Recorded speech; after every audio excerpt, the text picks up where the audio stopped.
Riesel a dneska si ukážeme prácu v programe Corel. Tento program je známy hlavne u grafikov a ľudí, ktorí pracujú s grafikou. Takže je to jeden z najzložitejších programov, čo sa týka kreslenia na počítači. Využíva sa k tomu ako zariadenia, čo sú tie tablety grafické. To sme si už ukazovali v minulých videách, ale teraz ukážeme kresba voľnou rukou v tomto programe. Takže ako náhle chceme vytvoriť nový list papiera, dáme súbor nový, alebo jednoducho klikneme na tento papier s púskom. Necháme si rozmer A4, rozlišenie 300 dpi je podľa mňa najlepšie a dáme pokračovať. Aktuálne sa nachádzame v novom papieri, v novej strane. Práca voľnou rukou je F5 alebo nástroj ručný režim. No, následne môžem si nakresliť ľubovoľné, čo chcem. Môžem to zväčšovať alebo zmenšovať. Potvrdím SC, zvané Escape. Môžem ďalej do toho písať text. Text volím tlačidlom F8.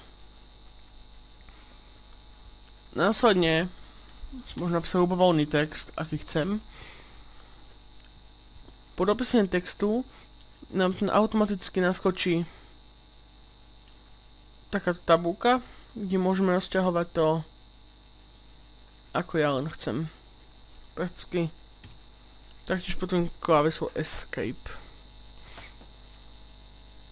Ďalej máme možnosť tabuliek. Chytím a môžem to rozťahnuť ľubovoľne. Potvrdím Escape alebo kliknutím ľubovoľne. Jedna možnosť zmeny farieb, napríklad zvolíme zelenú, takto. Napríklad chytím z voľnú ruku, zoberiem obdĺžnik, obtiahnem a vytvorilo mi zelený obdĺžnik alebo štvorec. Jedna možnosť nakresliť ešte kruh a zmena farieb. Počas, keď už nakreslíme, tak môžeme naďalej meniť farby.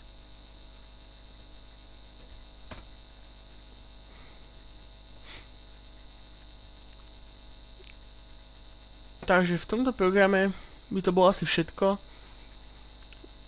Jedine, čo môžeme ešte povedať, je to, že farby sa teda uvádzajú v RGB alebo CMYK. CMYK to sú čisto tlačiaňové farby a RGB to sú na monitory, projektory, televízory a iné veci, ako majú napríklad tablety a iné zariadenia. Ja vám veľmi pekne ďakujem za pozornosť. Dovidenia.